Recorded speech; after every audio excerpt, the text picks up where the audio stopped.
Akan hantarkan dulu Fatihah. Pertama tentu saja kita khususkan kepada baginda Nabi Muhammad SAW dan keluarga. Al-Fatihah. A'udzubillahi minasyaitonirrajim. Bismillahirrahmanirrahim. Rahmanirrahim. Maliki Ya Allah, ya nasta'in.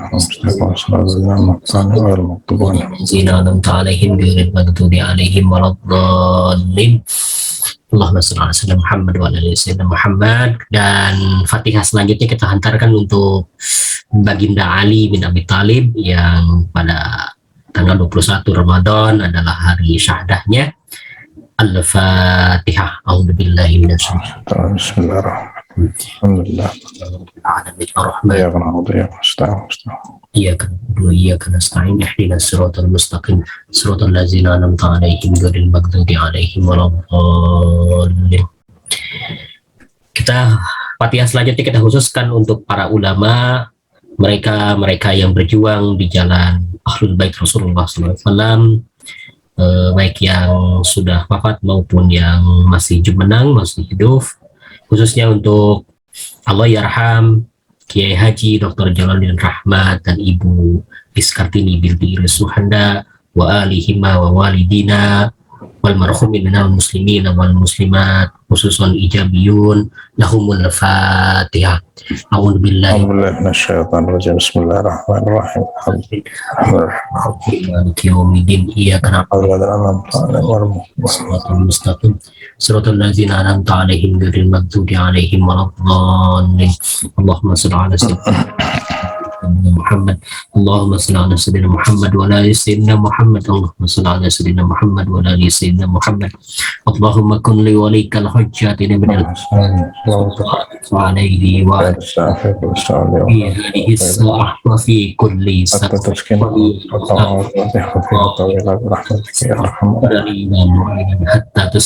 ardaka taw'an wa tumatti'ahu fiha tawila rahmatika ya arhamar rahimin bi rahmatika ya arhamar rahimin wa sallallahu ala rasulihi wa na'imatil mayamin min ahlihi wa sallama tasliman katsira.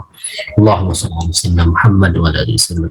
Ustaz, silakan untuk Bismillahirrahmanirrahim. A'udzu billahi minasyaitonir rajim. Billahi nasta'in. Wassalatu wassalamu ala asyrafil anbiya'i wal mursalin. Sayyidina wa habibina maulana Muhammadin wa ala alihi at-tayyibin at-tahirin wa ashabihi al-mayamin al-muntajabin. Rabbi shrah li sadri wa yassir li amri wa ahlul 'uqdatam min lisani yafqahu qawli. Allahumma atiqni bil huda wa alhimni at-taqwa. Allahumma salli ala sayyidina Muhammad wa ali sayyidina Muhammad warzuqna fid dunya ziyaratahum wa fil akhirati syafa'atahum. Bismillahirrahmanirrahim. Assalamualaikum warahmatullahi wabarakatuh. Waalaikumsalam. Segenap puji dan syukur senantiasa kita panjatkan kehadirat Allah Subhanahu wa taala atas hidayah Ahlul Bait alaihi wassalatu wassalam kepada kita semua. Salawat dan salam tidak lupa senantiasa kita aturkan keharibaan junjungan kita Nabi besar Muhammad sallallahu alaihi wasallam beserta segenap Ahlul Bait, dan salam bagi sahabat-sahabat setia. Bapak dan Ibu-ibu yang dirahmati Allah Subhanahu wa taala, sebagaimana tadi disampaikan oleh Ustadz Aksa, pertemuan ini adalah pertemuan yang terakhir. Mudah-mudahan bukan bermakna terakhir, dan artinya malam hari ini saya akan mengambil secara ringkas mungkin masing-masing daripada bagian-bagian, mudah-mudahan bisa mewakili, meskipun saya yakin tidak akan bisa sesempurna yang diharapkan. Bapak dan Ibu yang dirahmati Allah Subhanahu wa taala, perjuangan para imam Ahlul Bait alaihi wassalatu wassalam adalah perjuangan rohani, perjuangan yang menitik beratkan kepada sampainya risalah samawi, risalah ilahiyah kepada umat, dan melanjutkan, melanggengkan risalah itu hingga hari kiamat. Jadi apapun yang dilakukan oleh manusia-manusia maksum a'immah Ahlul Bait alaihi wassalatu wassalam adalah sebuah usaha untuk memurnikan misi dari segala macam syubhat, dari segala macam khurafat, dari segala macam penyimpangan baik eksternal maupun internal. Dan setelah kemarin kita membicarakan sekilas mengenai bagaimana keilmuan mereka, bagaimana pengakuan para ulama Islam terhadap kedudukan mereka secara intelektual, dan bagaimana testimoni dari para ulama besar pada zaman para imam yang memang berguru kepada para imam, bagaimana testimoni mereka terhadap keunggulan intelektual para imam Ahlul Bait alaihissalatu wassalam. Saya kira banyak sekali buku-buku yang bisa kita jadikan tambahan literatur untuk mengetahui intelektualitas mereka. Tapi kemarin ada beberapa kalimat yang mungkin cukup mewakili, yaitu kata Umar bin Khattab, laula Ali lahalaka Umar, dan kalimat al-qadhiyatu wala hasanin laha. Ketika satu masalah tidak terselesaikan, disebutkan bahwa masalah itu tidak ada Abul Hasan di situ, tidak ada Imam Ali. Saya kira itu sudah cukup mewakili untuk untuk pengetahuan kita akan keunggulan mereka, para Imam Ahlul Bait alaihissalatu wassalam. Kemudian ketika kita berbicara mengenai kekuasaan pada masa kehidupan para Imam Ahlul Bait alaihissalatu wassalam, jelas-jelas menjurus kepada penyimpangan agama, penyimpangan dari jalur syariat. Bagaimana mereka bermain dengan para pembuat hadis, menciptakan hadis-hadis palsu, menciptakan satu chaos riwai, chaos di dalam periwayatan, sehingga menjadi campur aduk lah antara hadis yang palsu, yang memuja-muja para penguasa, dengan hadis yang memang hakikat ketinggian makom para Imam Ahlul Bait alaihissalatu wassalam. Yang patut untuk kita ambil sebagai pelajaran adalah para Imam Ahlul Bait alaihissalatu wassalam, untuk menarik simpati, mereka tidak perlu berbicara, mereka tidak perlu promosi, mereka tidak perlu kampanye. Akhlak mereka sudah menjadi magnet yang teramat kuat untuk menarik simpati masyarakat. Dan dari zaman ke zaman, kondisi seperti inilah yang paling ditakuti oleh penguasa, bahwa simpati yang berasal dari hati, simpati rohani, merupakan simpati yang merupakan musuh besar daripada penguasa, yang mereka mencari simpati dengan berbagai macam cara, entah tarhib maupun tarhib, entah iming-iming ataupun ancaman. Ya, akhirnya akhlak para Imam Ahlul Bait alaihissalatu wassalam ini tidak menjadi cahaya bagi mereka, tapi bagi para penguasa, akhlak ini menjadi satu senjata yang sangat berbahaya dan mereka sangat khawatirkan, yang merongrong kekuasaan mereka. Akhlak para Imam Ahlul Bait alaihissalatu wassalam akhirnya tidak melahirkan penghormatan, tapi melahirkan penyiksaan terhadap mereka, intimidasi, berbagai macam tekanan yang ditimpakan kepada mereka, dan itu semua karena akhlak mereka. Kalau kata Syahid Mutahari, Imam Ali bin Abi Thalib itu dibunuh oleh keadilannya sendiri. Sangat adil Imam Ali bin Abi Thalib, dan keadilan ini merusak kepentingan pihak-pihak penguasa, pihak-pihak otoritas yang memiliki tendensi dan kepentingan, sehingga mulailah madlumiyah, kezaliman para Imam Ahlul Bait alaihissalatu wassalam, disebabkan karena makom mereka yang dicapai, kalau saya mengatakan yang dicapai karena dilandasi oleh ruh ilahiyah, ruh ketuhanan. Ada support samawi pada apa yang mereka lakukan. Jadi nanti kita melihat logika sejarah bergulir seperti itu sampai kapanpun kalau menurut saya. Karena memang dari awal itu pertentangan antara kepentingan duniawi dan kepentingan ukhrawi. Dan di dalam sebuah riwayat kalau tidak salah, bahwa katanya kalau orang kepentingan dunia dan kepentingan akhirat itu seperti seorang laki-laki yang punya dua istri, yang satu dunia, yang satu akhirat. Kalau suami ini atau laki-laki ini memilih istri yang pertama, istri kedua akan cemberut, demikian pula seterusnya. Dan ini akan terus terjadi seperti itu karena memang logikanya seperti itu. Ketika dua hal saling bertentangan, ketika dipertemukan dia akan terjadi bencana. Dan mana yang akan dikalahkan itu tergantung pada pilihan kita. Karena tidak ada opsi yang ketiga. Antum mau mengikuti Imam Hussein atau mengikuti Yazid, itu saja. Antum tidak bisa berada di tengah-tengah di antara kedua kubu ini. Makanya yang dilakukan oleh Al-Hur bin Yazid Ar-Riyahi itu bukti bahwasanya ia harus pilih. Dia harus pilih antara tetap berada di kubu Yazid atau dia harus memilih di kubu Imam Hussein meskipun taruhannya adalah kehancurannya atau kematiannya.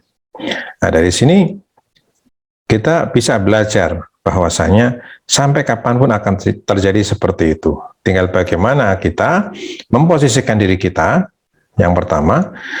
Yang kedua, selain kita memposisikan diri kita, kitab ini adalah kitab yang saya bilang kitab yang sangat unik tentang sejarah para imam Ahlul Bait alaihissalatu wassalam. Kenapa? Karena biasanya kitab sejarah para imam itu menceritakan bagaimana keberanian mereka dalam menghadapi kebatilan penguasa, kezaliman penguasa. Hanya sudut itu saja yang dipandang oleh penulis kitab biasanya. Bagaimana mereka dizalimi pada waktu yang sama dan bagaimana mereka melawan dengan cara mereka di saat yang lain. Tapi kitab ini sedikit berbeda. Karena kitab ini memberikan gambaran kepada kita mengenai maqasid syariahnya para imam Ahlul Bait alaihissalatu wassalam. Jadi ditunjukkan nanti di dalam kitab ini, insya Allah mungkin Bapak dan Ibu bisa membacanya sendiri. Disebutkan di situ bahwasanya nanti para imam itu memiliki putra-putra yang namanya sama dengan para khalifah, yang notabene oleh orang-orang Syiah itu nama itu adalah nama yang dihindari. Nama yang dihindari, bahkan terkesan seringkali kita antipati dengan nama itu. Kita tidak akan memberikan nama anak kita Umar. Kita tidak akan, meskipun ada Umar Mokhtar juga sebenarnya. Kita tidak akan memberikan nama anak kita Utsman misalkan. Dan lain sebagainya. Tapi para imam Ahlul Bait alaihissalatu wassalam memberikan nama anak-anak mereka, sebagian anak mereka itu dengan nama-nama khalifah. Dan di sini ada satu pelajaran yang besar, bahwasanya salah satu pelajaran Ramadan adalah Ramadan harus berbeda dengan bulan yang lain. Salah satunya, kita pernah bahas di salah satu bagian kajian kita Ramadan, salah satunya adalah bahwa kita ihmal terhadap al-umur hamisyah. Jadi kita mengesampingkan urusan-urusan yang tidak penting. Gitu. Jadi pada bulan Ramadan kita dianjurkan untuk tidak fokus kepada hal-hal yang hamisyah, bersifat pinggiran, yang tidak penting ya. Dan para imam Ahlul Bait alaihissalatu wassalam mengajarkan kepada kita itu dalam perjalanan kehidupan mereka. Mereka tidak masalah anak mereka diberi nama anak-anak khalifah, karena maknanya adalah mana-mana yang bagus. Cuman karena sudah ditempelkan pada satu figur tertentu yang notabene adalah para khalifah, kita menjadi terbawa suasana, ya, kita menjadi baper ya ketika berbicara mengenai nama-nama tertentu. Padahal nama itu nisbah-nisbah yang baik sebenarnya. Ala kulli ini sebagai contoh. Dan ketika kita berbicara mengenai hubungan antara, kan sebenarnya pembicaraan mengenai imamah itu berhubungan dengan apakah Rasulullah ini memilih khalifah atau tidak sebelum beliau wafat. Kan itu saja sebenarnya intinya. Dan bagi kita, saya sering sampaikan kepada teman-teman di kalangan NU juga, yang tahu kalau saya ini Syiah, saya mengatakan pada mereka bahwa jadikanlah ini perbedaan sebagai satu perbedaan ilmiah. Bahwasanya saya meyakini setelah Rasulullah meninggalkan pesan dan wasiat, dan antum meyakini bahwa Rasul tidak meninggalkan pesan dan wasiat. Artinya antum punya pendirian tertentu dan saya punya pendirian tertentu, dan pendirian itu tidak bertentangan. Karena ini dua jalur yang berbeda. Yang bertentangan adalah ketika Anda masuk ke jalur saya atau saya masuk ke jalurnya Anda. Di situ akan terjadi pertentangan. Tapi selama garis itu garis lurus yang berdampingan, tidak bertemu tidak masalah. Tidak bertemu tidak masalah. Karena nanti di sini juga akan disebutkan kenapa kita harus mengungkit-ungkit masalah-masa lalu. Misalkan kalau kita melihat pada halaman 30, untuk apa membicarakan imamah? Pada halaman 30, untuk apa kita membicarakan imamah? Nah, mbok sudah gitu loh. Biarkan aja itu sudah berlalu. Iya, di satu sisi memang seperti itu, tapi di sisi yang lain sekali lagi kita tidak akan pernah bisa mengambil sikap masa kini kalau kita tidak belajar masa lalu, dan kita tidak bisa menentukan sikap masa depan ketika kita tidak bisa berdiri atau kita tidak bisa memposisikan diri kita pada masa kini. Itu selalu berhubungan, manusia itu dibatasi ruang dan waktu, dipengaruhi oleh ruang dan waktu. Dia belajar dari masa lalu untuk bisa hidup hari ini, dan belajar dari hari ini untuk menata masa depan sesuai dengan apa yang diinginkan. Maka di sini disebutkan untuk apa membicarakan imamah. Pembicaraan mengenai imamah menjadi hal yang sensitif ketika mukadimahnya itu belum ditentukan. Ketika mukadimahnya belum fix, belum definitif, dan belum ada persepsi yang sama tentang tujuan daripada pembahasan itu. Karena saya meyakini bahwasanya, atau kita semua meyakini saya kira, bahwa persatuan kaum muslimin itu tidak diciptakan dengan menyembunyikan sesuatu. Persatuan kaum muslimin hanya bisa diciptakan ketika masing-masing dari kelompok yang berbeda di antara kaum muslimin memaparkan dengan santun apa yang mereka yakini. Baru di situ akan muncul persatuan atau lahir persatuan yang murni. Kalau tidak, maka seperti yang terjadi hari ini, para ulama dari berbagai mazhab mengadakan muktamar internasional. Muktamar internasional. Di situ mereka berakrab-akrab, ya, kemudian berbagi pengalaman. Yang jadi masalah adalah ketika masing-masing dari para ulama itu pulang ke tempatnya masing-masing, apakah mereka juga menyebarkan itu kepada masyarakatnya, umatnya, bahwasanya Syiah misalkan tidak seperti yang kita bayangkan selama ini. Syiah adalah begini, setelah saya bertemu dengan ulama-ulama mereka. Kadang seringkali tidak sampai ke bawah. Para ulamanya bertemu, beramah tamah, berpelukan, foto bersama. Tapi apakah ketika kembali kepada masyarakat mereka menyampaikan pesan-pesan kasih sayang, pesan-pesan keakraban itu atau tidak, itu satu PR tersendiri. Karenanya saya sekarang ini di tempat kita, di tempat saya tidak melakukan takyah, tapi kita memang harus berusaha untuk memberikan satu ilustrasi kepada masyarakat mengenai apa sebenarnya ajaran Ahlul Bait alaihimussalatu wassalam, atau kita sebut Syiah. Dan saya kira di banyak platform dan di banyak platform sosial media kita sudah mulai melihat banyak orang yang mulai terbuka masalah Syiah. Dan saya kira justru akan sangat rugi ketika kita tidak memanfaatkan sosial media untuk memberikan gambaran yang benar mengenai ajaran Ahlul Bait alaihimussalatu wassalam. Penolakan pastilah, pasti ada penolakan karena ada kepentingan-kepentingan tertentu, tendensi-tendensi tertentu. Jadi untuk apa membicarakan imamah? Membicarakan imamah sebenarnya tujuannya justru untuk persatuan. Persatuan yang murni lahir dari tadi itu pemaparan yang gamblang, pemaparan yang terbuka, yang bisa dipahami oleh kelompok yang lain, sehingga kita terjadi tafahum antara kita dengan kelompok yang berbeda dengan kita. Intinya seperti itu.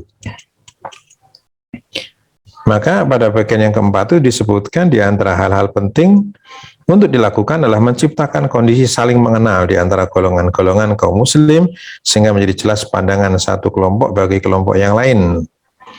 Makanya kita pernah mengatakan ayat lakum dinukum waliyadin itu adalah ayat toleransi.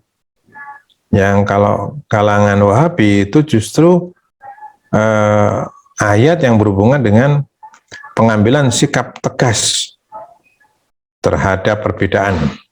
Jadi saya dan kamu adalah berbeda, tidak akan pernah bertemu. Padahal tidak. Surat itu, surat Al-Kafirun jelas-jelas diawali dengan diskusi.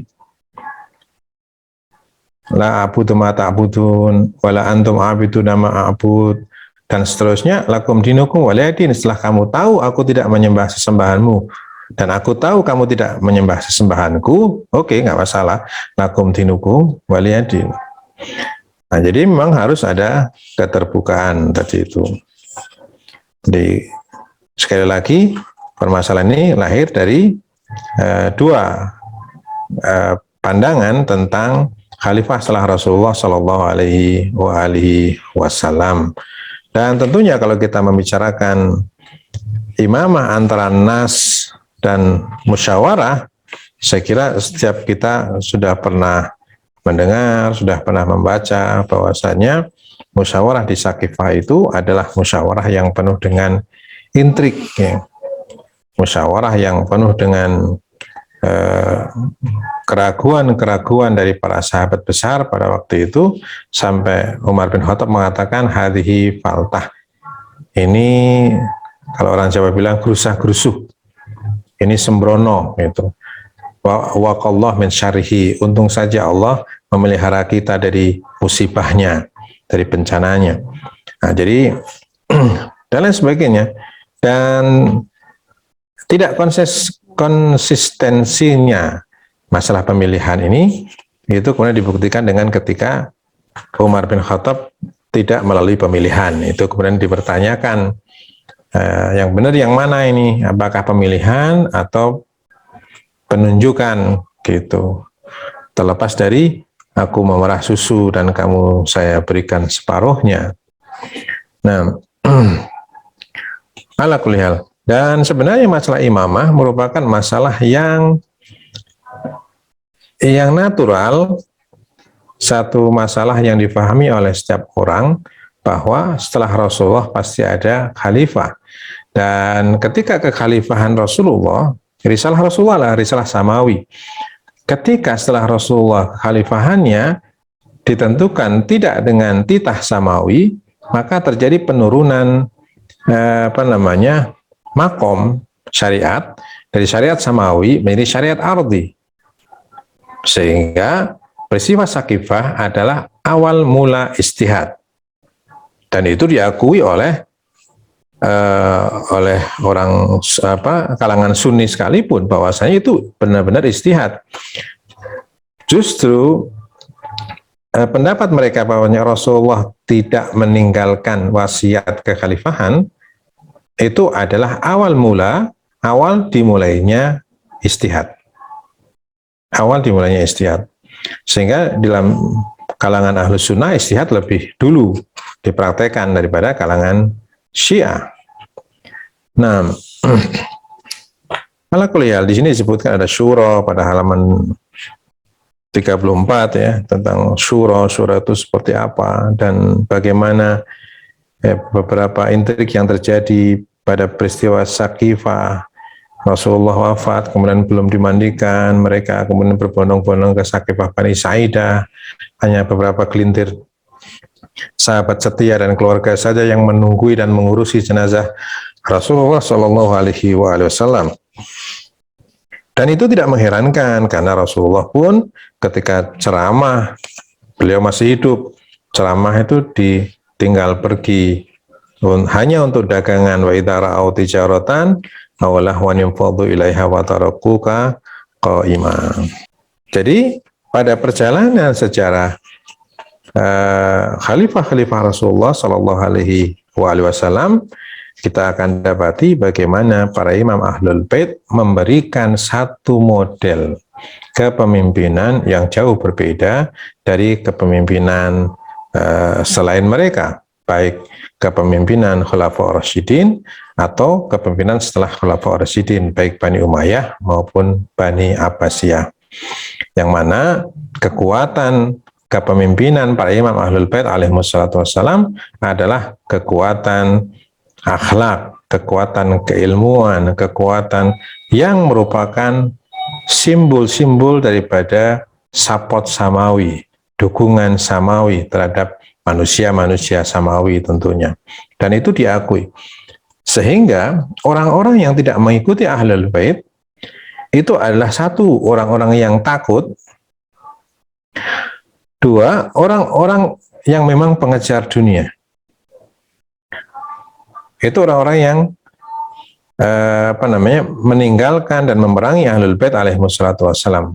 Karena sering kita sampaikan bahwa keutamaan mereka dari segi apapun, baik nasab maupun sabab, itu minal musalamat, itu diakui oleh seluruh kaum muslimin. Ahlul Bait adra bima fil bait. Ahlul Bait yang paling tahu tentang apa yang terjadi pada bait Rasulullah Shallallahu Alaihi Wasallam. Jadi kita sekarang berbicara mengenai orang-orang yang punya kepentingan, orang-orang yang takut, orang-orang yang punya kepentingan duniawi. Mereka lah orang-orang yang berseberangan dan bertentangan, bahkan memerangi para imam Ahlul Bait alaihissalatu wassalam. Dan penduduk Kufah cukup memberikan contoh, satu gambaran pada kita bagaimana banyak masyarakat yang dihadapkan pada satu kondisi di mana ia harus memilih antara hak dan batil, dan itu sangat sulit bagi mereka. Maka lahirlah masyarakat seperti Kufah. Yang sayangnya masyarakat seperti itu akan terus ada pada setiap zaman.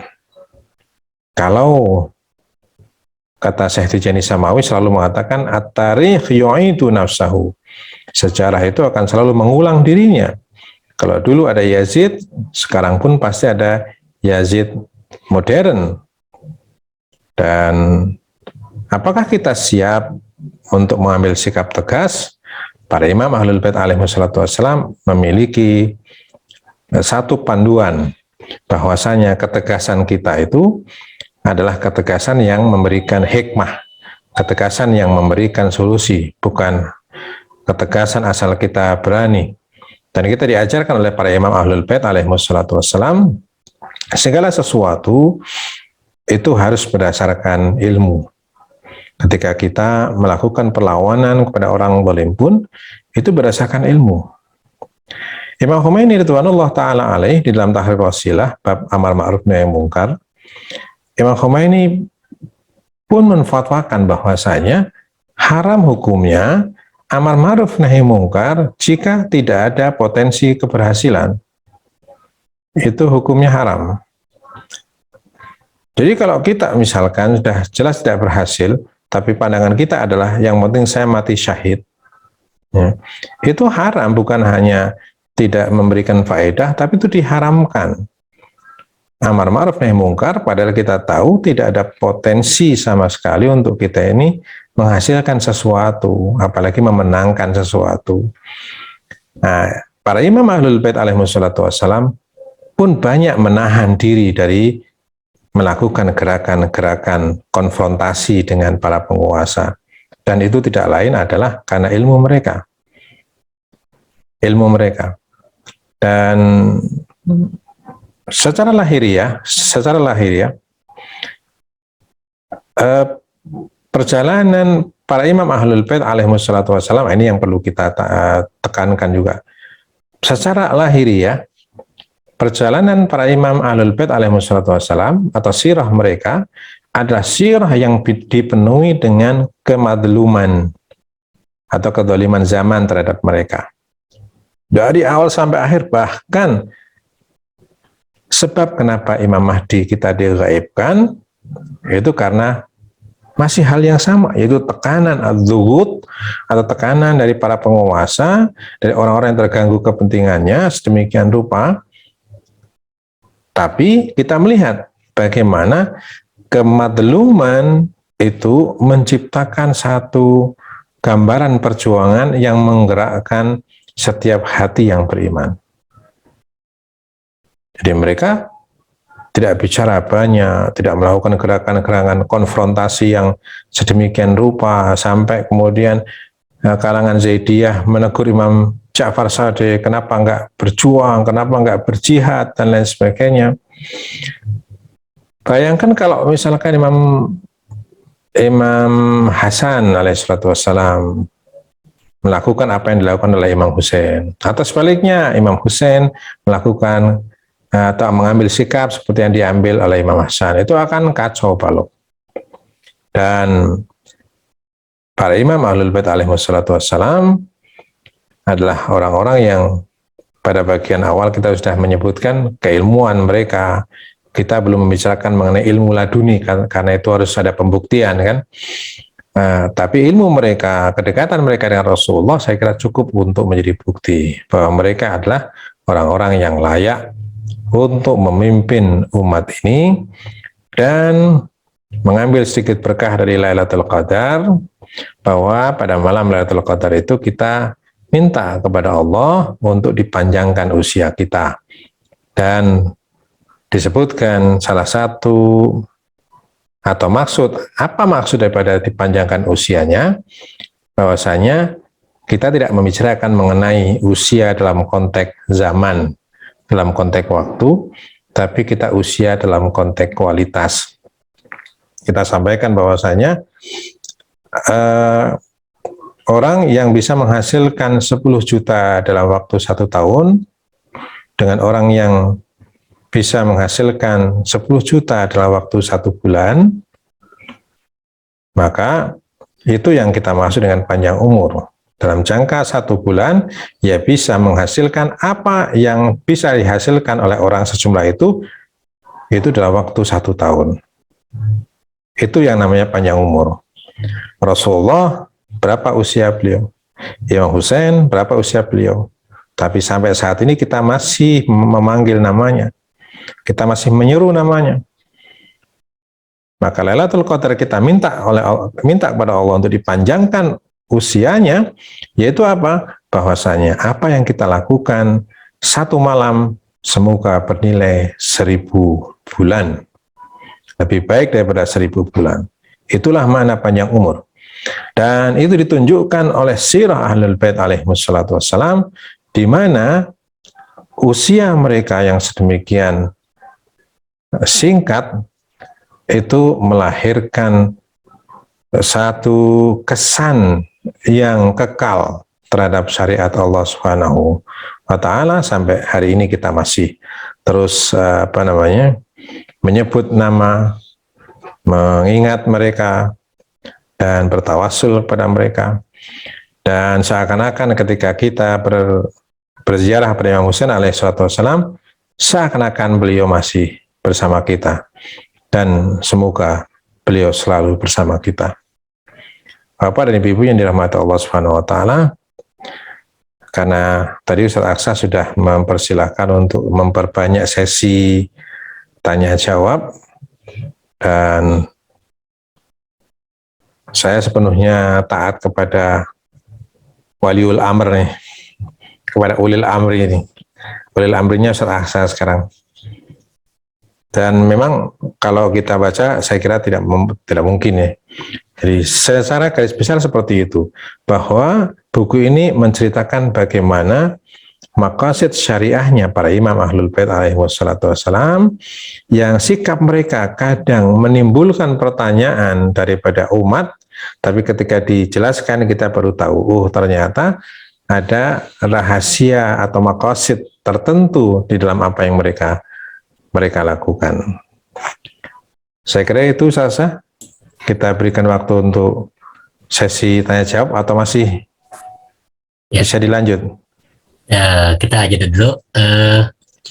Bapak dan Ibu barangkali ada yang mau menjeda dulu dengan pertanyaan atau komentar dulu, silakan. Tidak nanti kita sambung lagi. Ustaz barangkali sambil minum dulu atau biar lagi santai. Oh ya. Ya.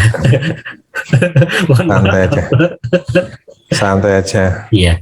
Dan tadi Ustaz yang mungkin tadi di awal juga menarik ya Ustaz ya, bahwa perjuangan hampir full ya, perjuangan Aimah itu rohani ya Ustaz ya. Cuman yang perlu garis ditarik lagi mungkin terkait dengan kita kan beda ya dengan Aimah ya, tapi Aimah itu kan teladan kita ya, artinya harus kita ambil nilai-nilai teladan itu, tidaknya itu. Nah, mungkin bisa eksplorasi lebih jauh Ustaz terlihat bagaimana sih para imam itu memperlakukan dan sikap dengan kehidupan dunia. Kadang-kadang tadi seperti apa yang sampaikan Ustaz itu, seperti kita kalau narik ke sini gitu biasanya kayak gitu ya kayak itu. Biasa. Kadang-kadang Ustaz. Nah, jadi yang masyhur dari sikap para imam Ahlul Bait alaihi wassalatu wassalam adalah al-amru bainal amrain. Al-amru bainal amrain dalam hal apapun, termasuk dunia dan akhirat. Allah Subhanahu wa taala sendiri berfirman, "Wala tansa nasibaka minad dunya." Jangan kamu lupakan bagian kamu di dunia. Jadi para imam memang punya satu misi yang berbeda dengan kita, jelas. Ingat dalam salah satu syarah Nahjul Balaghah bahwa ada seseorang yang melaporkan kepada Imam Ali bin Abi Thalib tentang saudaranya yang kaya tapi hidup bermiskin-miskin.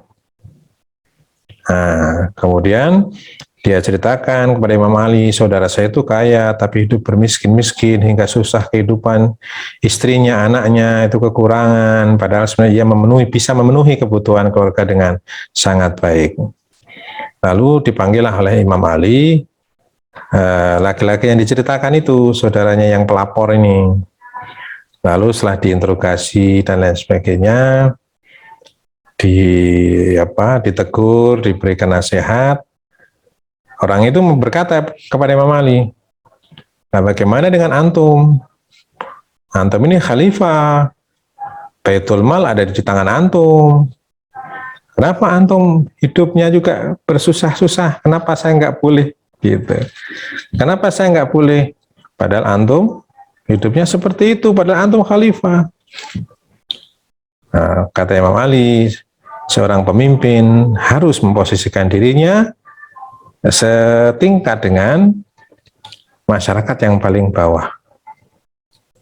Gitu.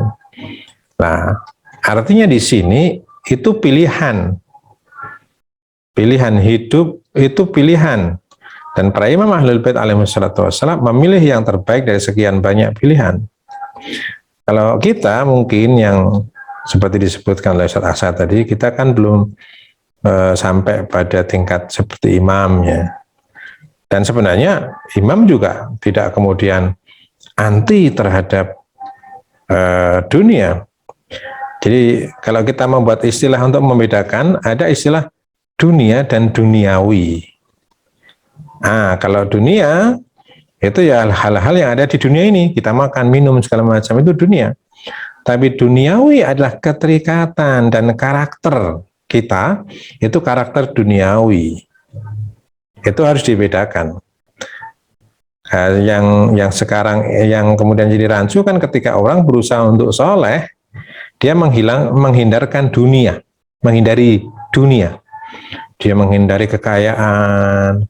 Padahal Rasul bersabda al-mu'minul qawi ahabbu ilallah minal mu'minudz dhaif.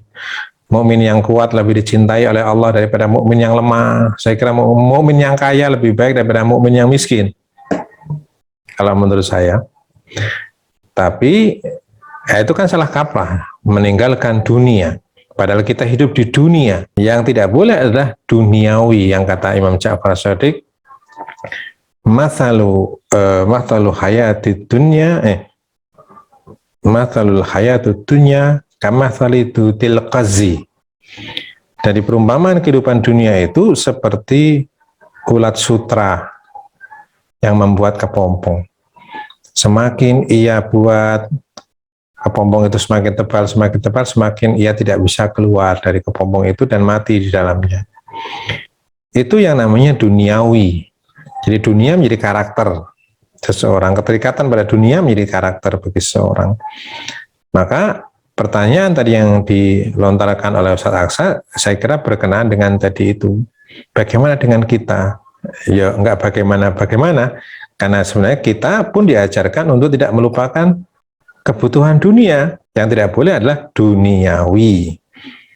Makanya ketika ada seorang, saya pernah dapat cerita, kalau tidak salah tulisannya Allah Yarham, kalau tidak salah, dia Tanwir apa saya lupa, udah lama banget itu. Ketika seorang datang kepada orang sufi, ingin belajar jadi sufi, maka sufi yang pertama ini, saya tidak akan nyebut nama karena saya lupa sebenarnya namanya siapa. Jadi datang kepada sufi yang pertama, kemudian sufi yang pertama ini merekomendasikan sufi yang lain. Nah, kamu kalau mau belajar sufi, jadi sufi, itu silahkan ke syekh siapa gitu, sebutkan. Dan ternyata ketika si calon murid, calon sufi ini datang ke syekh yang ditunjuk oleh sufi yang pertama, ternyata di situ rumahnya besar, pembantunya banyak, segala fasilitas kehidupan mewah itu ada gitu. Kemudian baliklah dia kepada sufi yang pertama. Gimana Syekh, saya disuruh belajar dari orang yang ahli dunia gitu loh. Ahli dunia gimana? Lalu singkat cerita diajak makan, kemudian si sufi yang pertama tadi itu bilang gini, saya lupa ingat, saya ambil globalnya aja. Ini kebetulan makan ikan. Kemudian setelah makan sisa separuh, si sufi mengatakan ini yang separuh untuk besok, gitu. Dan disitulah kemudian si sufi mengatakan, ini bedanya aku dengan dia, sufi yang kedua. Aku masih memikirkan besok mau makan apa. Nah, masih memikirkan besok mau makan apa, seakan-akan masih ragu akan rezeki Allah untuk besok. Saya sisakan separuhnya ini. Sementara sufi yang kedua itu yang kaya dan lain sebagainya itu, dia punya segalanya, tapi dia tidak terikat dengan segalanya. Punya, boleh. Justru sufi yang makomnya tinggi adalah yang memiliki harta, tapi tidak dikuasai oleh harta. Kalau orang tidak punya harta kemudian jadi sufi, wajar. Betul Ustaz ya? Orang tidak makan karena tidak punya nasi, wajar, tidak disebut puasa. Puasa itu punya nasi, bisa makan, punya kekuatan untuk makan, punya hak tasarruf terhadap nasi yang ada di hadapan kita, kemudian kita menahan diri, itu puasa. Tapi kalau kita puasa hanya karena kita nggak punya makanan, itu namanya bukan puasa. Makanya sufi bukan orang yang menghindarkan dunia, tapi sufi adalah orang yang, kata Allah Yarham, saya masih ingat betul, beliau pernah mengatakan, sufi itu adalah bukan orang yang menghindarkan dirinya atau menghindari dunia, tapi yang menyelesaikan masalah dunia, yang menyelesaikan problem-problem dunia. Itu namanya sufi. Jadi sufi tidak identik dengan pakaian kumuh, tidak identik dengan rumah yang reot, tidak. Saya kira apa yang diajarkan oleh Allah Yarham masih melekat betul dalam benak saya, bahwasanya sufi adalah karakter tidak dikuasai oleh dunia, bahkan menguasai dunia. Jadi jangan takut kalau punya harta dianggap bukan sufi, Ustaz. Jangan takut kita bukan sufi, Ustaz. Oke, Ustaz, lanjut aja Ustaz, sambil nanti Bapak Ibu kalau ada pertanyaan langsung boleh menyanggah ya. Insya Allah angkat tangan atau langsung eh, menyela juga nggak apa-apa ya Ustaz ya. Ya, ya. Silakan Ustaz, lanjut lagi Ustaz. Ya. Jadi sirah para imam Ahlul Bait alaihi wassalatu wassalam, tentunya setiap kali kita mengingat para imam Ahlul Bait selalu muncul rasa syukur yang sangat besar dalam diri kita bahwa dalam rentang hidup kita itu kita diperkenalkan dengan jalur Ahlul Bait alaihi wassalatu wassalam. Kalau kita lihat doa saja, karena para imam Ahlul Bait itu hidup dalam ketertindasan, dalam tekanan, dalam intimidasi, maka kita bisa melihat salah satu teknis atau salah satu bentuk edukasi para imam terhadap umatnya, terhadap masyarakat adalah doa. Doa yang diajarkan oleh para imam Ahlul Bait alaihi wassalatu wassalam tidak hanya permohonan kepada Allah, tapi di situ ada ma'alim, ada ajaran-ajaran tentang keyakinan Ahlul Bait alaihi wassalatu wassalam. Maka doa para imam Ahlul Bait alaihi wassalatu wassalam sangat berbeda dengan doa-doa yang selama ini kita ketahui. Benar-benar memberikan satu pelajaran yang memperjelas langkah kita untuk menuju pada keridhaan Allah Subhanahu wa taala, sehingga dengan yakin pula kita memperjuangkan keyakinan ini. Dan saya nggak habis pikir ketika doa-doa, kita membaca doa para imam Ahlul Bait alaihi wassalatu wassalam, saya melihat jelas bahwasanya ini bukan doa biasa. Artinya di sini ada sentuhan samawi. Saya mungkin untuk saat ini saya belum bisa membuktikan sebelah mananya, tapi secara garis besar kita melihat untaian-untaian, apalagi kita melihat Sahifa Sajadiyah misalkan, untaian-untaian seperti itu tidak pernah kita dapati pada misalkan puisinya Khalil Gibran misalkan. Nah, jadi ada sesuatu yang berbeda, ada ruhnya, ada ruh yang menyampaikan kita kepada satu keyakinan bahwa yang kita lakukan ini benar. Nah, Ustaz, kayaknya ada yang bertanya nih, Ustaz. Pak Herianto, silakan untuk menyampaikan. Assalamualaikum warahmatullahi wabarakatuh. Waalaikumsalam. Waalaikumsalam warahmatullahi wabarakatuh. Salam Ustaz. Waalaikumsalam warahmatullahi. Sehat selalu, Ustaz. Kita tahu di banyak belahan dunia Islam yang pertama menyebar itu kebanyakan, kalau kita lihat dari adat istiadatnya, itu kebanyakan Syiah. Misalnya di Mesir dengan Universitas Al-Azharnya, di Indonesia dengan Kerajaan Perlak, di Malaysia maupun di Thailand ada jejak-jejak peninggalan Syiah itu pada masa kemasannya ajaran Ahlul Bait.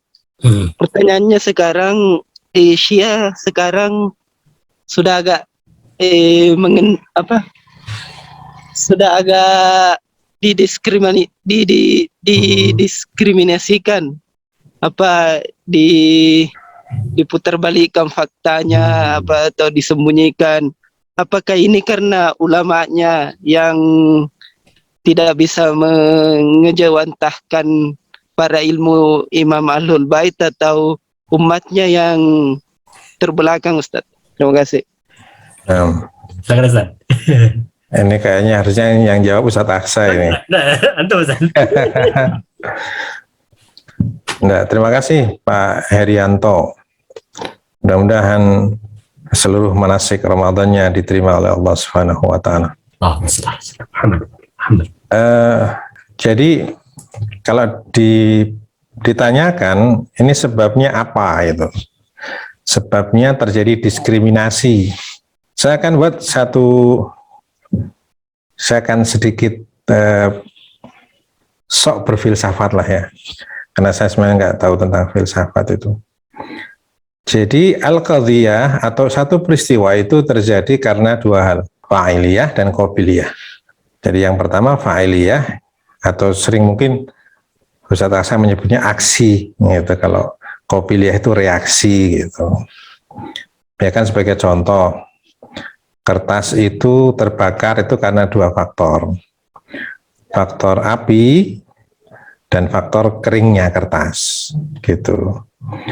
Ada api tapi kertasnya dibasahi terus-menerus, maka kertas itu tidak akan terbakar. Lain lagi kalau dibasahinya pakai bensin, itu akan lebih cepat terbakar. Atau sebaliknya, kertas kering tapi tidak ada api pun tidak terbakar.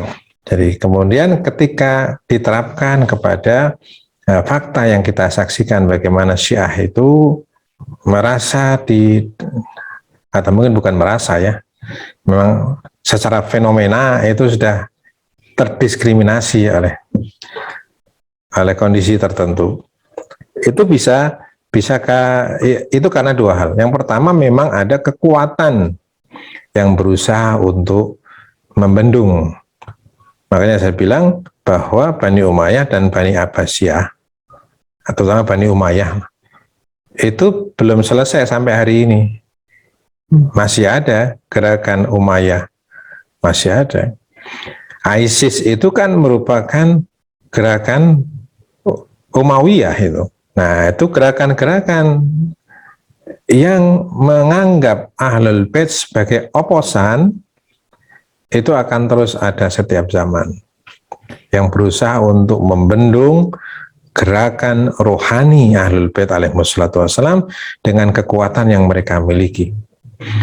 Dan kecenderungan manusia lebih berpihak kepada pemilik kekuatan fisik ya. Jadi mereka lebih, kalau kata Sayyidina Fadlullah, manusia cenderung lebih memilih mantik kekuatan daripada kekuatan mantik gitu. Mantik kekuatan. Jadi Pak menggunakan prinsipnya premanisme. Ya, kalau tawuran itu yang paling kuat dan yang paling banyak itu yang menang. Dan kebetulan itu adalah prinsipnya iblis ya, ketika dia kalah debat dengan Nabi, dia mengatakan, ya udahlah, nggak usah banyak omong, nanti kita lihat nanti di akhirat yang lebih banyak pengikutnya saya atau pengikutnya Allah, katanya. Nah, jadi udah nggak usah banyak omong, yang penting nanti kita lihat di akhirat lebih banyak mana pengikutnya. Nah, jadi ada kekuatan yang memang mengarah kepada Ahlul Bait alaihissalatu wassalam, karena tadi itu masih dengan alasan yang sama.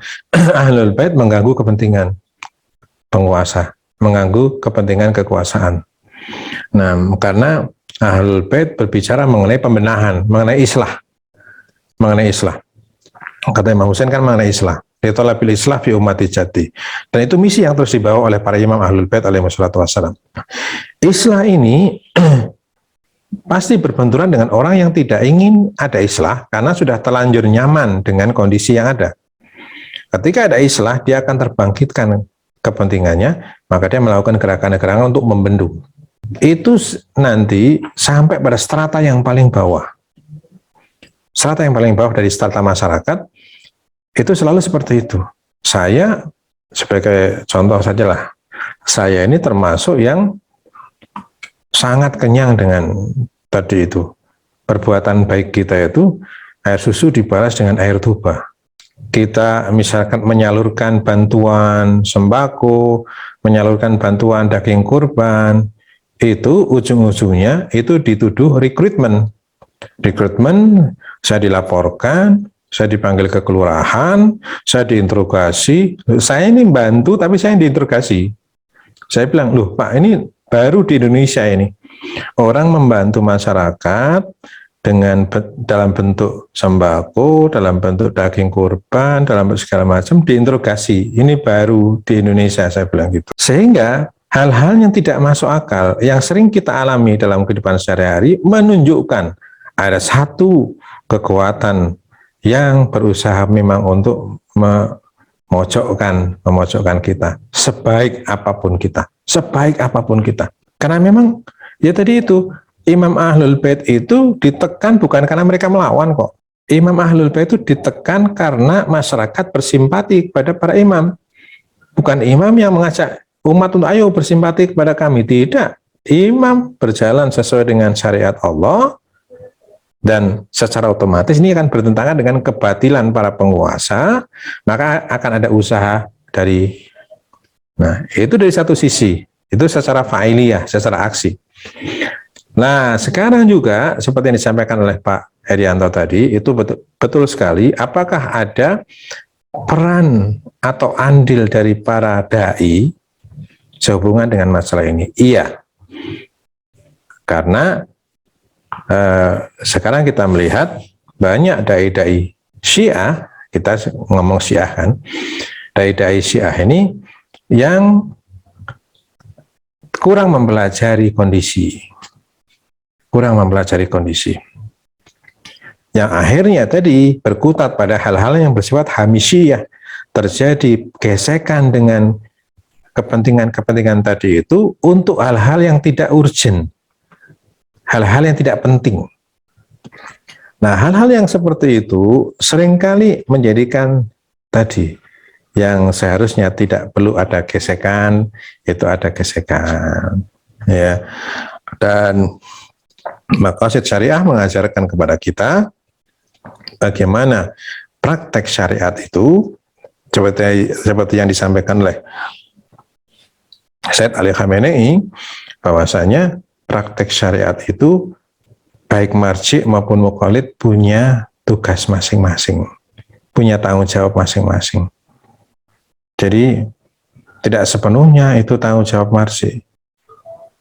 Nah, dalam hal ini para ustadz yang ada di Indonesia ini seringkali mengejawantahkan, kalau tadi istilahnya Pak Herianto itu mengejawantahkan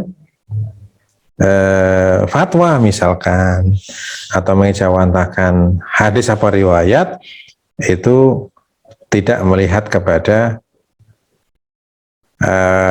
saya tidak akan mengatakan kearifan lokal. Nanti kalau saya mengatakan kearifan lokal, nanti sampai ke Islam Nusantara, nanti dan lain sebagainya. Tidaklah, kita belum sampai ke sana. Kita berbicara mengenai bahwa menerjemahkan fatwa itu seringkali terlalu saklek. Saklek dalam artian sebenarnya tidak seperti itu. Karena kita memang punya apa tugas. Jadi kalau misalkan, kalau di Iran itu, ya yang namanya marji menentukan hukumnya, misalkan hukum satu obat tertentu lah untuk penyembuhan satu penyakit, apakah ini bisa dikonsumsi atau tidak, marji tanya kepada ahli medis, ini kandungannya apa gitu, dan kandungan ini efeknya apa, terbuat dari apa. Itu marji nggak bisa kemudian dalam tanda kutip sok tahu misalkan, nggak bisa. Makanya kemudian kita di Indonesia ini juga punya kewajiban untuk mempelajari kondisi kita, sehingga kita menerapkan fatwa, menerapkan ayat, menerapkan hadis itu dalam penerapan yang bisa dipertanggungjawabkan. Yang pertama ada sanadnya yang jelas, dan pada waktu yang sama akurasi daripada penerapan fatwa itu sedemikian rupa. Makanya kemudian antara marji dan muqallid masing-masing punya kewajiban. Nah, kewajiban muqallid inilah yang seringkali salah kaprah dalam mengejawantahkan fatwa para marji misalkan. Nah, barangkali itu. Jadi kalau misalnya ditanya bagaimana apa sebabnya, itu bisa dari kedua-duanya. Sebabnya saling menguatkan itu. Saling menguatkan antara fa'iliyah dan qabiliyahnya. Gitu saya kira. Afwan. Luar biasa, Ustaz. Kayaknya nanti ke depannya perlu ada kajian khusus terkait dengan fikih, Ustaz. Insyaallah nanti kita serahkan Yai Miftah. Insyaallah. Bapak dan Ibu silakan, barangkali ada yang akan disampaikan. Oke. Sambil menunggu lagi Ustaz, barangkali melanjutkan tadi yang terkait dengan buku tadi, atau bagaimana Ustaz? Iya. Jadi di sini juga disebutkan pada halaman yang ke 69 ada bentuk penelitian tematis. Jadi kalau kita melihat, seringkali kan kita membahas satu imam, tentang riwayat satu imam, misalkan Imam Hasan, di situ kita kemudian menemukan satu peristiwa di mana Imam Hasan berdamai dengan Muawiyah. Misalkan ketika kita berpindah ke masa Imam Husain, kita lihat bagaimana Imam Husain sampai kepada titik tragedi Karbala misalkan, dan demikian seterusnya. Kajian-kajian tematis itu sangat bagus untuk memperdalam masing-masing masing-masing imam, tentang riwayat masing-masing imam. Dan jangan pernah kemudian ketika kita melihat perbedaan misalkan antara Imam Hasan dan Imam Husain dalam pengambilan sikap terhadap penguasa, kita simpulkan dengan kok tidak seragam gitu. Kok tidak seragam antara sikap yang diambil Imam Hasan dengan sikap yang diambil Imam Husain. Bagi saya atau dalam kitab ini itu mengarah kepada satu pengertian bahwasanya memang harus tidak seragam. Memang harus tidak seragam. Dan justru di situ menunjukkan fungsi a'imah sebagai imam zaman. Jadi nanti zamannya seperti apa, itu pengambilan sikapnya juga berbeda. Jadi kepiawaian untuk mengidentifikasi zaman itu merupakan hal yang menyelamatkan umat ini. Jadi tidak bisa kemudian setiap zaman diperlakukan dengan perlakuan yang sama, diambil sikap dengan sikap yang sama. Tidak. Di situ yang saya sampaikan bahwasanya ajaran mengenai maqasid syariah itu betul-betul terasa di dalam perjalanan para imam Ahlul Bait alaihi wassalatu wassalam. Dan mereka bisa mempertanggungjawabkan itu. Sebagaimana ketika kita berbicara mengenai maqasid syariah, kita pun berusaha untuk memiliki argumentasi yang kita gunakan untuk mempertanggungjawabkan langkah maqasid syariahnya kita itu. Jadi maqasid syariah kan bukan hanya akal-akalannya kita, tapi justru kita menggali dari ayat, menggali daripada riwayat, bagaimana para imam mengajarkan kepada kita pengambilan sikap sebijak mungkin dalam menghadapi satu permasalahan, mengambil mana yang paling memberikan maslahat dan lain sebagainya. Itu bentuk pembahasan tematis penting, tapi harus juga diberikan satu frame besar bahwasanya apapun yang mereka lakukan ada satu kesamaan dalam atau kesamaan arah dan kesamaan pandang dari para imam Ahlul Bait alaihi wassalam, yaitu maslahatul ummah. Mana yang paling aslah, mana yang paling memberikan maslahat, itu yang mereka pilih. Nah, kemudian setelah itu baru penulis kitab ini menyampaikan beberapa sirah para imam. Ada Imam Musa Al-Kadhim, yang Al-Kadhim yang menahan meredam amarah. Kemudian pada halaman 77 akhlak beliau, akhlak Imam Al-Kadhim, kemudian manhaj Imam Al-Kadhim, dan lain sebagainya. Kita bisa, insya Allah Bapak dan Ibu bisa membaca sendiri dalam buku ini. Buku ini tipis ya, paling sehari juga mungkin selesai. Tapi yang ingin kita ambil dari kitab ini adalah kerangka berpikir para imam Ahlul Bait alaihi wassalatu wassalam yang mengajarkan kepada kita langkah-langkah bijak kalau kata Imam Khomeini juga dalam amar ma'ruf nahi mungkar, haram hukumnya amar ma'ruf nahi mungkar yang menciptakan madarat yang lain. Jadi kita harus belajar dari slogannya Pegadaian, menyelesaikan masalah tanpa masalah. Kata Imam Khomeini, yaitu tidak boleh menyelesaikan masalah untuk menimbulkan masalah yang lain, dan itu yang sering terjadi di antara kita, dalam masyarakat kita. Kita ingin menyelesaikan masalah, tapi kadang kita identifikasi masalah belum selesai, kita sudah mulai mengambil langkah, persepsi belum sama, sudah mulai berdiskusi, maka akhirnya sama itu dengan, saya pernah cerita juga kalau tidak salah awal-awal kajian kita, bagaimana dua bersaudara membetulkan genteng rumah. Udah pernah saya cerita ya, Ustaz ya? Belum, Ustaz, kayaknya. Belum ya? Diceritain aja. Sambil menunggu yang mau bertanya. Ya. Jadi ada dua orang bersaudara mendapat warisan rumah dari orang tuanya yang meninggal. Kemudian mereka dua bersaudara ini tinggal di rumah itu. Satu saat genteng rumah itu bocor. Kemudian sepakatlah keduanya untuk memperbaiki. Kemudian mereka mengambil tangga. Naiklah keduanya ke atap ke genteng itu. Nah, saat itu angin berhembus agak kencang, akhirnya tangga yang digunakan untuk naik ke genteng itu roboh, dan otomatis kebingunganlah dua bersaudara ini, bagaimana cara turun dari genteng, karena sudah tengok kanan kiri tidak ada tetangga ya.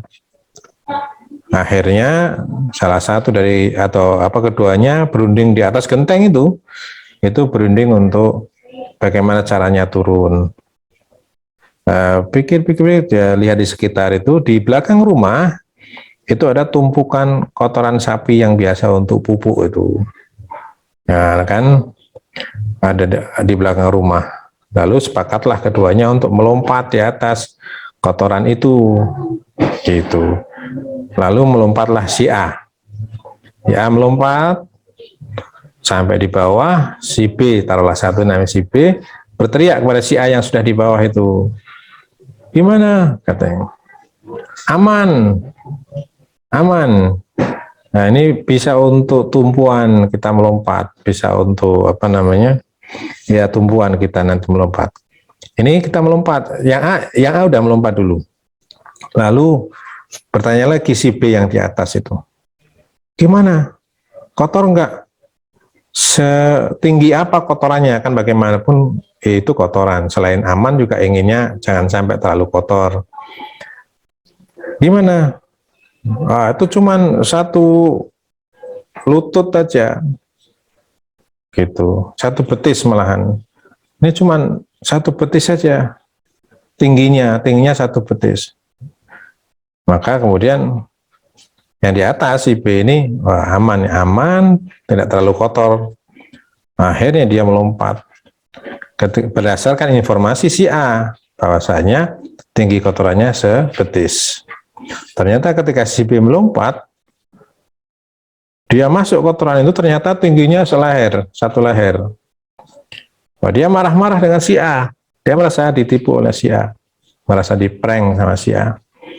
Akhirnya berkelahi keduanya, sampai capek.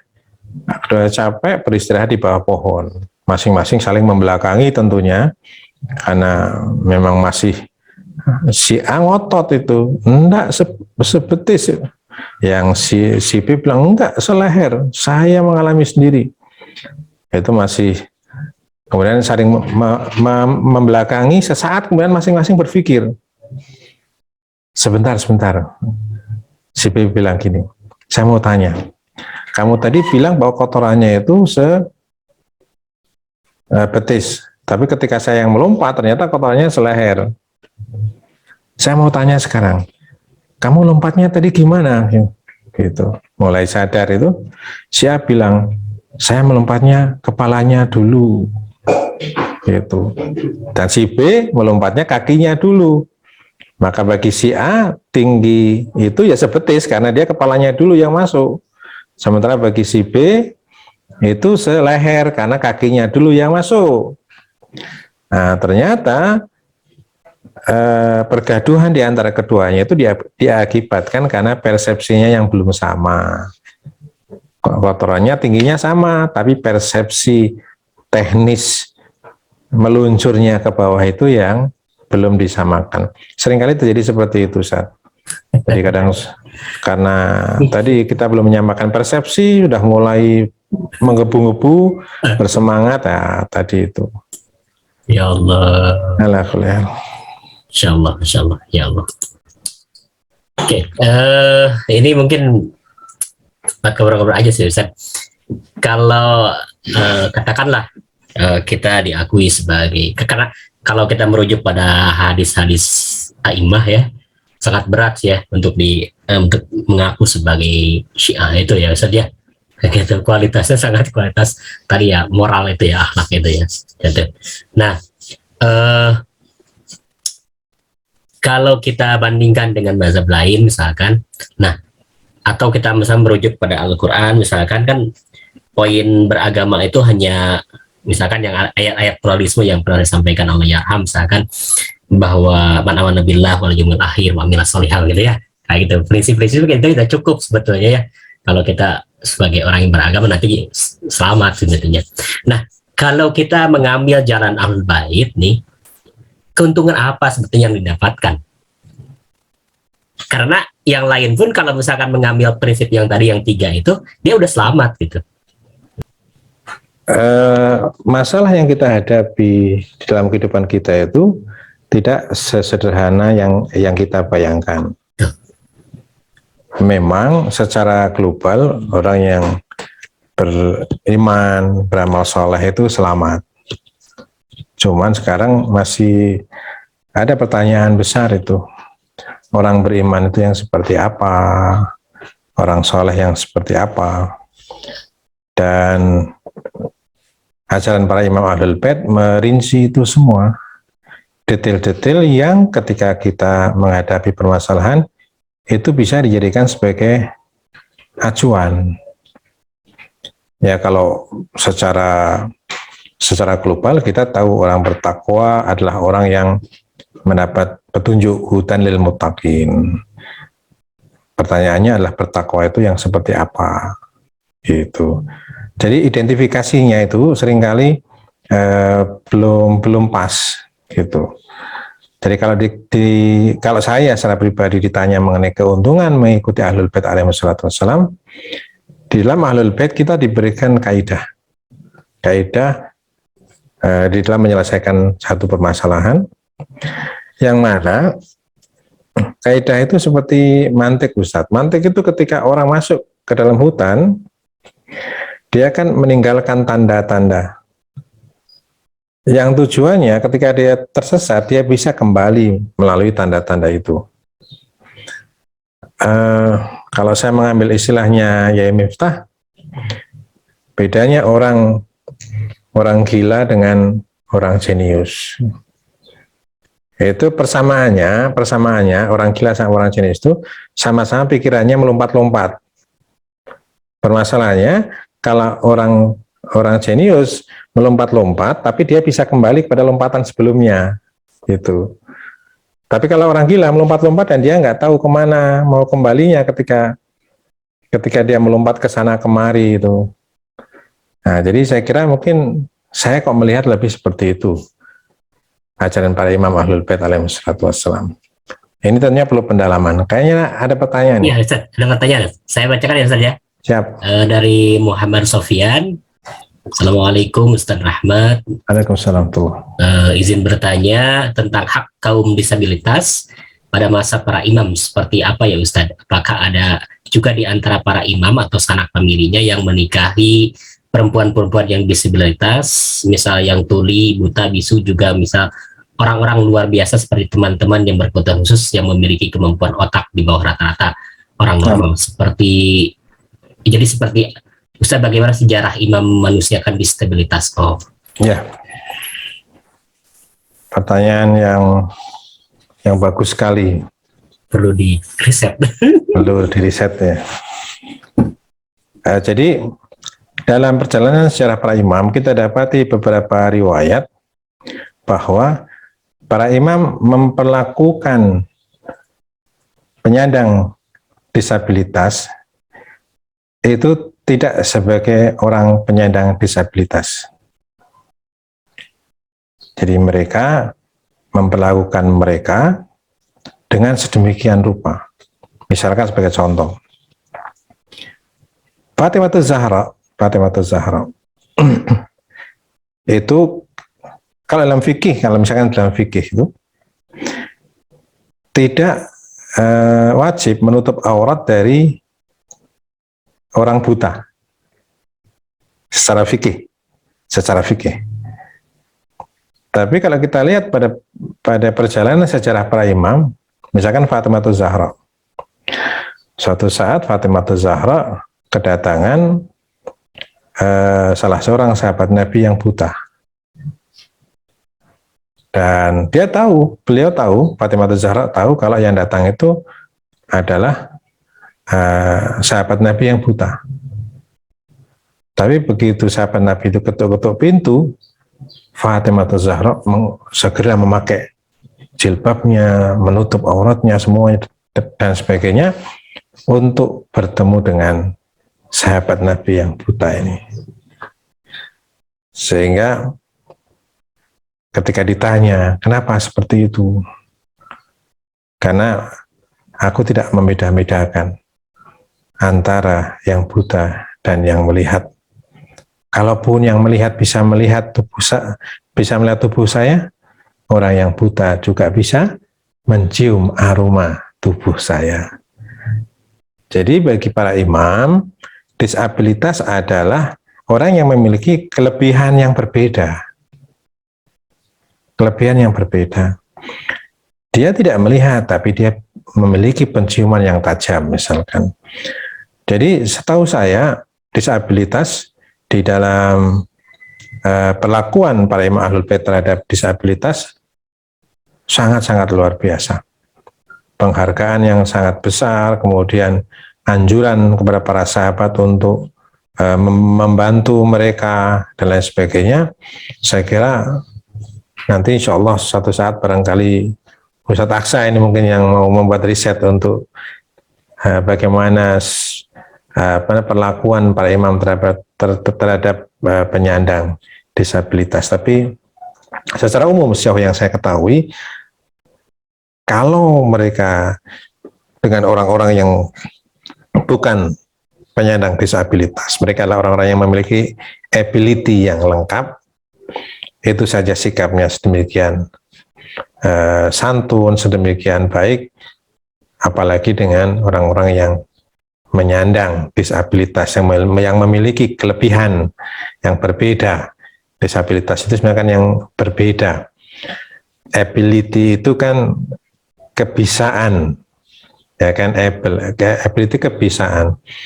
Orang kalau kita kebisaan kita mendeteksi dengan mata, tapi telinga dan penciuman kita lemah. Sementara yang kita sebut disabilitas itu, dia bisa mendeteksi dengan penciuman atau pendengaran, tapi matanya yang lemah misalkan. Jadi hanya masalah letak kelebihan dan kekurangan saja.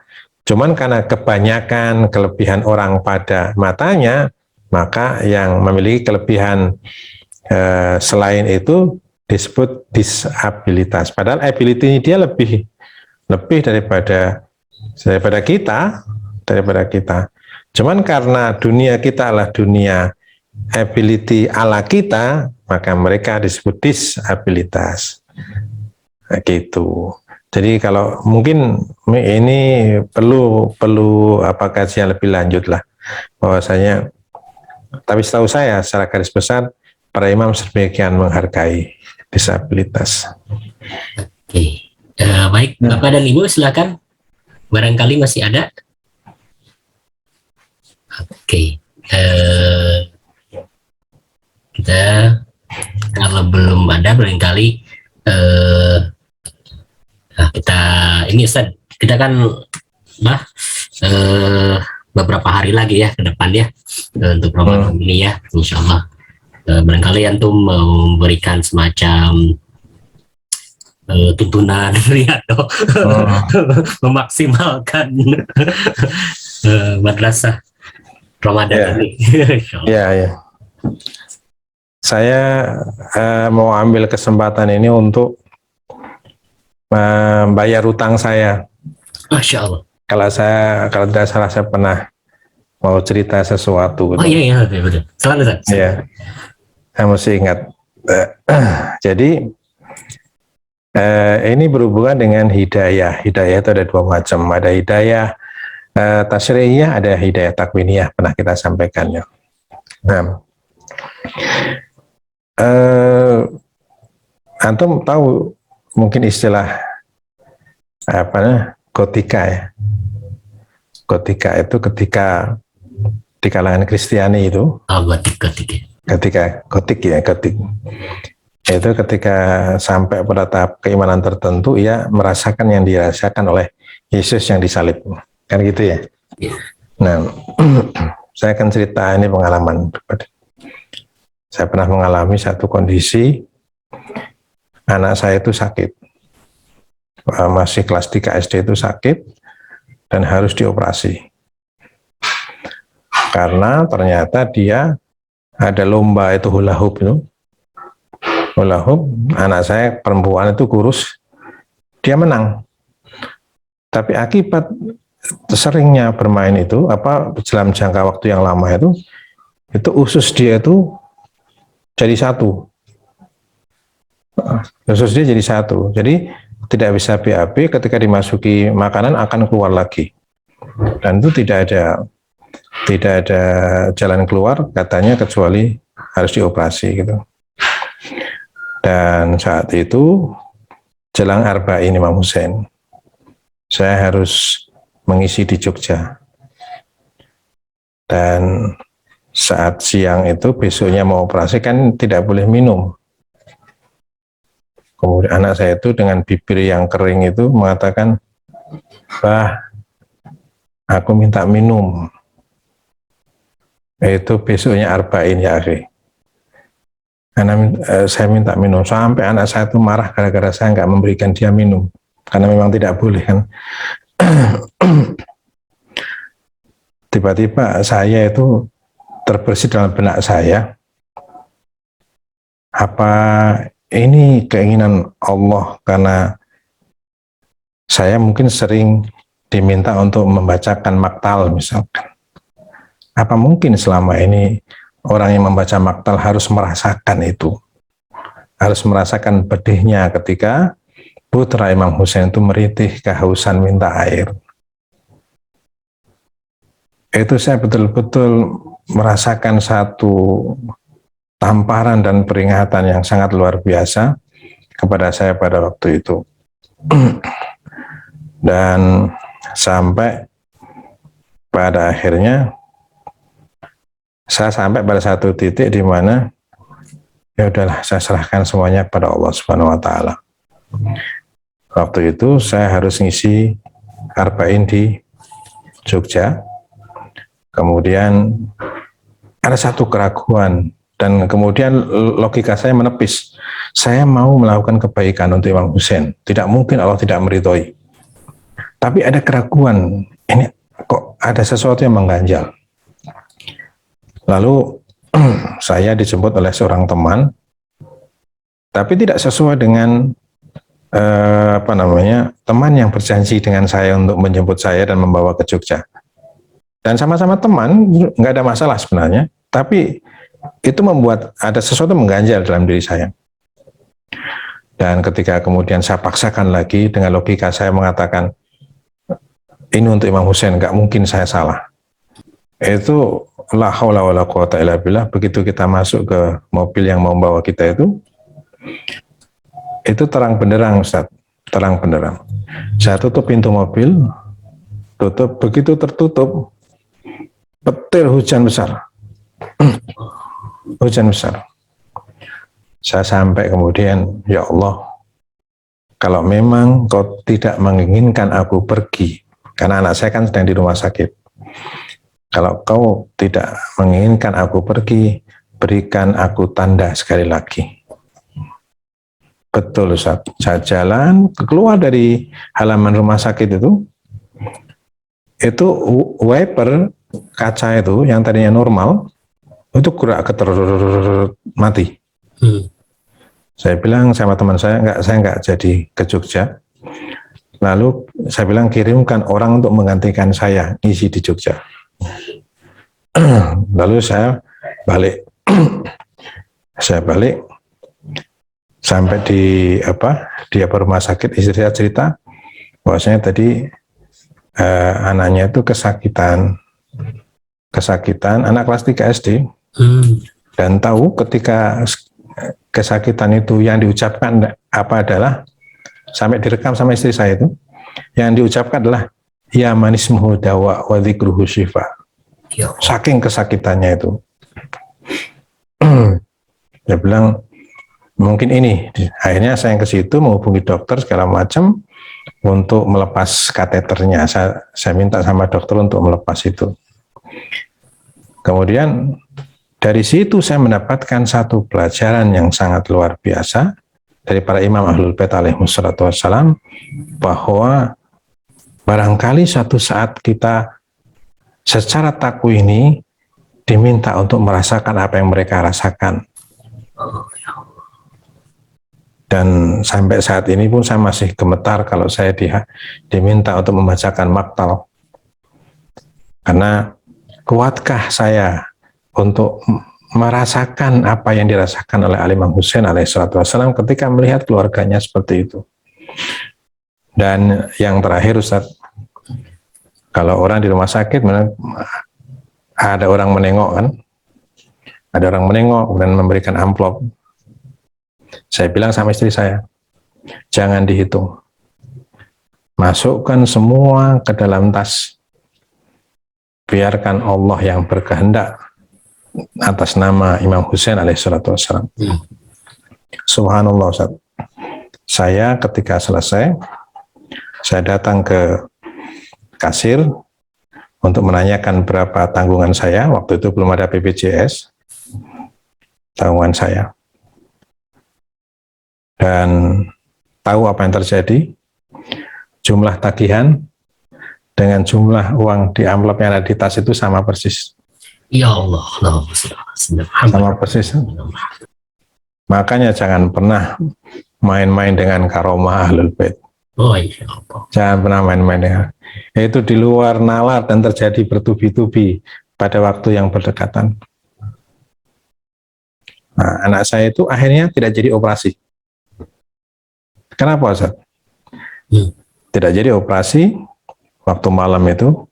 Saya mohon kepada Allah, karena ditunda operasinya, karena kebetulan dokter yang mau operasi itu tidak datang.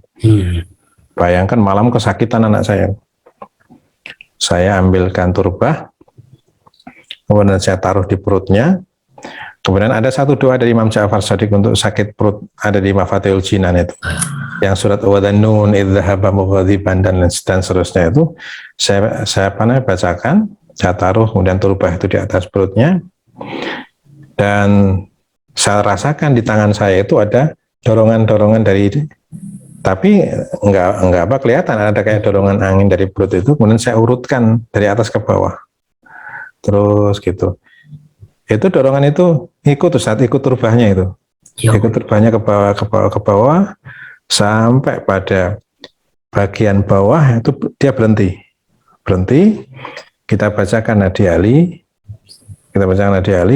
kemudian ketika kita tarik lagi keluar, dan akhirnya bisa kentut anak saya. Oh ya Allah. Bisa kentut anak saya.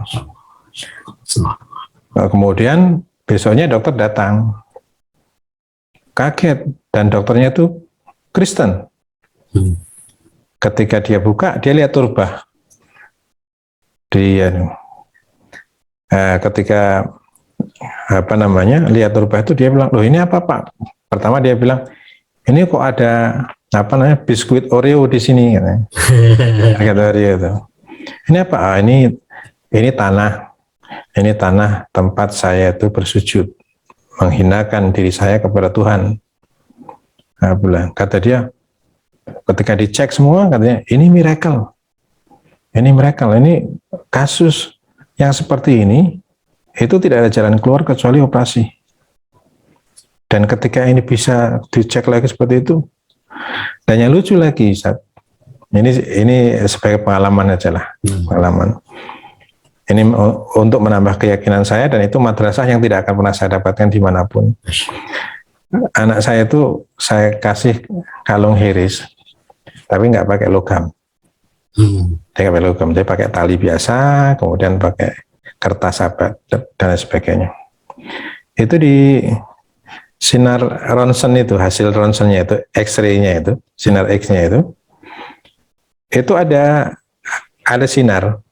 sinar itu kayak pantulan itu. Pantulannya kata dokternya, oh ini kok ada kayak gini. Ini apa nih? Padahal itu tempat di mana hiris itu berada. Ya. Tempat di mana hiris itu berada. Jadi insya Allah ada satu momen di mana kita diberikan hidayah itu bersifat takwiniyah yang tidak mungkin bisa kita tolak. Dan hidayah takwiniyah seperti kita sampaikan, hidayah takwiniyah tidak akan pernah datang sebelum kita melaksanakan hidayah tasyri'iyah. Dan itu tidak bisa diulang. Nabi Musa tidak tahu kalau ia akan membelah lautan. Ya kan? Itu bukan wewenang kita dan tidak bisa kita pelajari. Dan saat itu ketika sampai kepada titik kekhawatiran kita akan anak kita, saya dan istri saya itu sampai nggak pernah ada rasa takut waktu di rumah sakit. Orang-orang itu sampai heran, Ustaz. Saya itu sholat di satu tempat, itu di samping kamar mayat, yang katanya orang itu angker di situ. Katanya orang. Itu kita sudah nggak punya pikiran apa-apa itu. Ketika kita sudah sampai kepada kondisi kayak gitu, kita sudah menyerah, kita sudah capek mungkin ya. Itu nggak berpikir sampai kemana-mana. Tapi yang jelas, itu adalah madrasah yang tidak akan pernah saya dapatkan di madrasah manapun. Saya bilang sama anak saya, nyawamu itu berkahnya Abi Abdillah. Kamu, nyawamu itu adalah anugerah Allah melalui Abu Abdillah.